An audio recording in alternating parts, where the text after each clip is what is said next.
بچوں، آج ہم پڑھیں گے 10ویں کلاس کی اردو کی NCERT کی بک سے جو دوسرا سبق ہے، یہ ایک انشائیہ ہے کنہیا لال کپور کا۔ انشائیہ کے بارے میں آپ لوگ جانتے ہیں، انشائیہ ایک طرح کی ایسی نثر ہوتی ہے جس میں طنز و مزاح کے انداز میں، مزاحیہ انداز میں کسی بھی موضوع پر جو نثر لکھی جاتی ہے اسے انشائیہ کہتے ہیں۔ کنہیا لال کپور ایک اچھے انشائیہ نگار تھے۔ کنہیا لال کپور کی ولادت 1910 میں ہوئی اور ان کی وفات 1980 میں ہوئی۔ پہلے ان کے بارے میں ہم تھوڑا سا پڑھ لیں گے، پھر اس کے بعد چیپٹر کے پڑھیں گے۔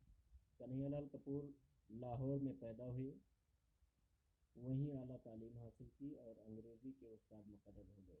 ہندوستان کی تقسیم کے بعد ہندوستان آ گئے اور گورنمنٹ کالج موگا پنجاب میں پرنسپل کے عہدے پر ملازم ہو گئے۔ یہیں ان کا انتقال ہوا۔ طنز و مزاح ان کا خاص میدان ہے۔ پیروڈی لکھنے میں انہیں خاص مہارت حاصل تھی۔ زندگی کے عام تجربوں سے مزاح پیدا کر لینا ان کی ایک خاص پہچان ہے۔ نوک نشتر بالوں پر نرم گرم گرد کارواں نازک خیالیاں نئے شگوفے سنگ و خشت شیشہ و تیشہ اور کامریڈ شیخ چلی ان کی مشہور کتابیں ہیں۔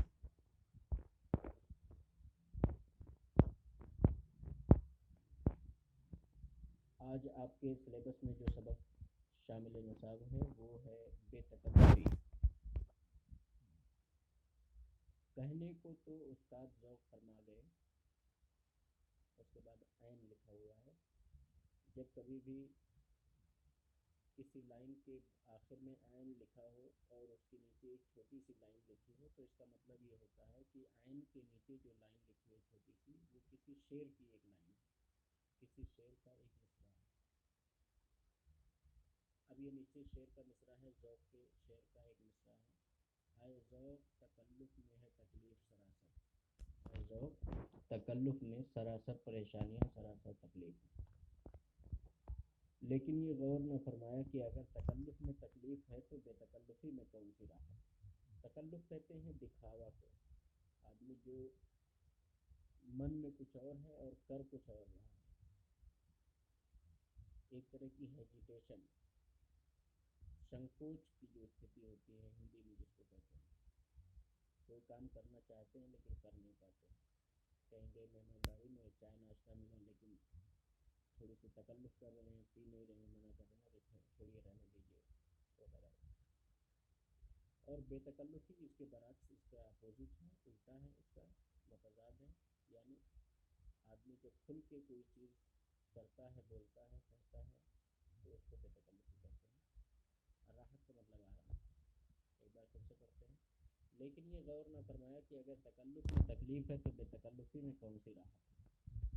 تجربہ شاہد ہے کہ وہ تکلف بھی جس کی معراج یعنی اعلیٰ ترین مقام، وہ تکلف بھی جس کی حد، یہاں ترجمہ کر سکتے ہیں، جس کی حد، جس کی انتہا پہلے آپ، اب یہ پہلے آپ کو انورٹڈ کاما کے اندر بند کر دیا گیا ہے، یعنی کہ ایک کوٹیشن ہے، بے تکلفی سے بدرجہ بہتر ہے۔ فرض کیجئے آپ جہنم کے دروازے پر کھڑے ہیں، جہنم کا داروغہ آپ سے کہتا ہے تشریف لے چلیے، اور آپ مسکرا کر نہایت لجاجت سے عرض کرتے ہیں جی پہلے آپ، تو عین ممکن ہے کہ آپ کے حسن اخلاق سے مرعوب ہو کر آپ کو جہنم کے بجائے جنت میں بھجوا دیں۔ اس کے برعکس اگر آپ کی داروغہ جنت سے بے تکلفی ہے تو ہو سکتا ہے ہنسی مذاق میں وہ آپ کو باغ بہشت کی کسی نہر میں اتنے غوطے دلوائے کہ آپ کو چھٹے کا دور یاد آ جائے۔ باغ بہشت کہتے ہیں جنت کا کوئی باغیچہ، غوطے دلوانا مطلب ڈبکی لگانا۔ چھٹی کا دودھ یاد آنا محاورہ ہے، کسی کو حد درجے پریشان کر دینا، اس کے لیے کہا جاتا ہے چھٹی کا دودھ یاد دلانا۔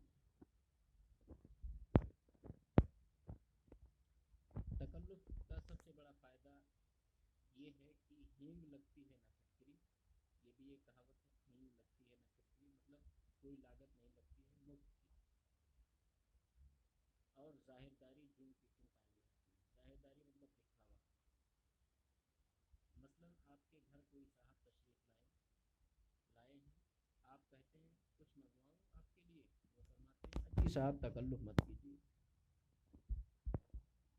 چائے پئیں گے، شکریہ آدھی پیئیں، سوڈا منگواؤں، نہیں صاحب آپ تو خواہ مخواہ تکلف کرتے ہیں، شربت پیجیے گا، واہ صاحب آپ تو پھر تکلف پر اتر آئے، ٹھنڈا پانی پیجیے، اچھا صاحب اگر آپ اصرار کرتے ہیں تو پی لیں گے۔ اب اگر انہی حضرت سے آپ کی بے تکلفی ہو تو آپ کو کتنی زحمت اٹھانی پڑے گی۔ کھانا کھائیں گے آپ؟ ہاں ہاں ضرور کھائیں گے، لیکن کھانا کھانے سے پہلے چائے پئیں گے، چائے منگواؤں؟ ضرور منگوائیے لیکن پہلے سگریٹ پلائیے، چائے کے ساتھ کیا کھائیے گا؟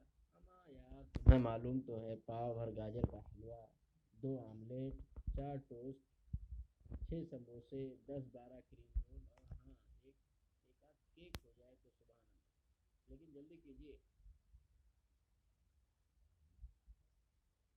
بے تکلفی میں یوں تو ہزاروں قباحتیں ہیں، لیکن سب سے بڑی یہ کہ بسا اوقات مطلب کبھی کبھی قباحتیں یعنی پریشانیاں، بے تکلفی میں یوں تو ہزاروں قباحتیں ہیں، لیکن سب سے بڑی یہ کہ بسا اوقات اس کے طفیل یعنی اس کی وجہ سے آپ کو سخت خفت اٹھانی پڑتی ہے۔ خفت کا مطلب ہوتا ہے شرمندگی، یعنی کبھی کبھی اس کی وجہ سے آپ کو شدید قسم کی شرمندگی اٹھانی پڑتی ہے، رسوائی جھیلنی پڑتی ہے۔ مثلاً آپ چند معزز اشخاص سے نہایت عالمانہ انداز میں کسی مسئلے پر گفتگو کر رہے ہیں کہ کوئی صاحب دروازے پر اس طرح دستک دیتے ہیں، دروازے پر دستک دینا مطلب دروازے پر بلانا، دروازے کو کنڈی بجانا، گویا دروازہ توڑ کر ہی دم لیں گے، 2-1 منٹ دروازہ کھٹکھٹانے کے بعد بلند آواز میں چلانا شروع کر دیتے ہیں، ابے کہاں ہے، دروازہ کھول، ابے ناہنجار سنتا نہیں ہم کب سے چلا رہے ہیں، ارے کوئی ہے سب مر گئے کیا؟ کمرے میں داخل ہوتے ہی وہ آپ کے احباب پر نگاہ غلط انداز مطلب طائرانہ نظریں بچاتے ہوئے اور نہایت متانت سے کہتے ہیں معاف کیجیے گا صاحب میری ان سے ذرا بے تکلفی ہے۔ یا کبھی ایسا ہوتا ہے کہ آپ دو بے تکلف دوستوں کے درمیان کچھ اس طرح گر جاتے ہیں کہ نہ پائے رفتن نہ جائے مادم، یہ بھی فارسی کا ایک محاورہ ہے، نہ پائے رفتن نہ جائے مادم، مطلب آپ کسی جگہ پہ ایسے پھنس جائیں کہ آپ کو نہ بھاگتے بنے اور وہاں نہ رہتے بنے، سمجھ میں نہ آئے کہ یہاں رہا جائے یا یہاں سے نکلا جائے، تو اس کے لیے کہتے ہیں نہ پائے رفتن نہ جائے مادم۔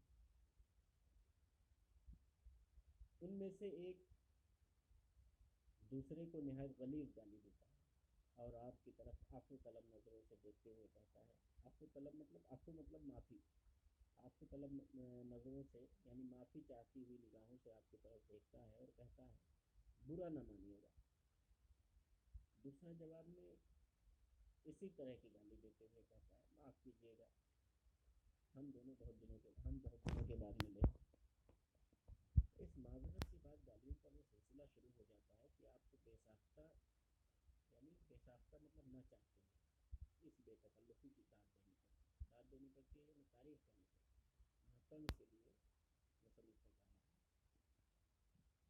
ناولوں میں بے تکلف دوستوں کی بڑی دلچسپ مثالیں ملتی ہیں۔ ٹھیکرے ایک کردار کا ذکر کرتے ہوئے لکھتا ہے، ٹھیکرے ایک انگریزی رائٹر ہے، ٹھیکرے ایک کردار کا ذکر کرتے ہوئے لکھتا ہے کہ یہ صاحب جس دوست کے پاس ٹھہرتے تھے رخصت کے وقت یعنی واپس جاتے وقت اس سے ایک قمیض ضرور مستعار لیا کرتے تھے، مستعار یعنی ادھار، قرض، اس سے ایک قمیض ضرور ادھار لیا کرتے تھے۔ ہمارے ایک دوست اس معاملے میں ٹھیکرے کے اس کردار سے بھی بازی لے گئے، وہ صرف قمیض پر اکتفا نہیں کرتے، ساری پوشاک کا مطالبہ کرتے ہیں یعنی پورا لباس مانگ لیتے ہیں۔ عموماً یعنی عام طور پر اکثر ایسا ہوتا ہے کہ ٹیکسی میں سوار ہو کر ہمارے یہاں تشریف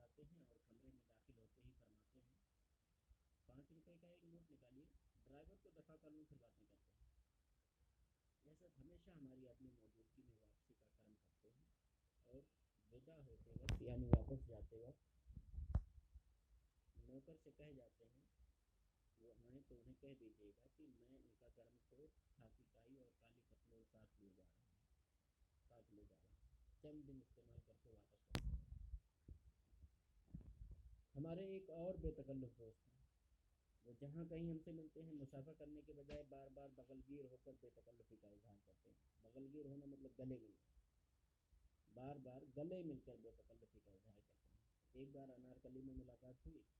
بازار کے بیچ انہوں نے یہ عمل جو دہرانا شروع کیا تو راہگیر یعنی راستہ چلنے والے دانتوں میں انگلیاں داب کر رہ گئے. 2 منٹ کے بعد بغل گیر ہو کر کہتے بھائی خوب ملے آپ, بھائی خوب ملے, یار حد ہو گئی. وہ اس انداز سے مجھے اپنے بازوؤں کے شکنجے میں کس رہے تھے گویا برسوں کے بعد ملے ہیں. حالانکہ اس ملاقات سے صرف 2 دن پہلے مال روڈ پر ملے تھے اور وہاں بھی انہوں نے اسی قسم کی گرم جوشی کا مظاہرہ کیا تھا. بے تکلف دوستوں کی تو وہی مثال ہے کہ اسے وبال جان سمجھتے ہوئے بھی آپ وبال جان نہیں کہہ سکتے. مطلب بے تکلف دوستوں کی وہی مثال ہے کہ آپ اسے اپنے جان کے لیے مصیبت سمجھتے ہوئے بھی آپ اسے کہہ نہیں سکتے کہ بھائی تم تو میرے لیے مصیبت ہے.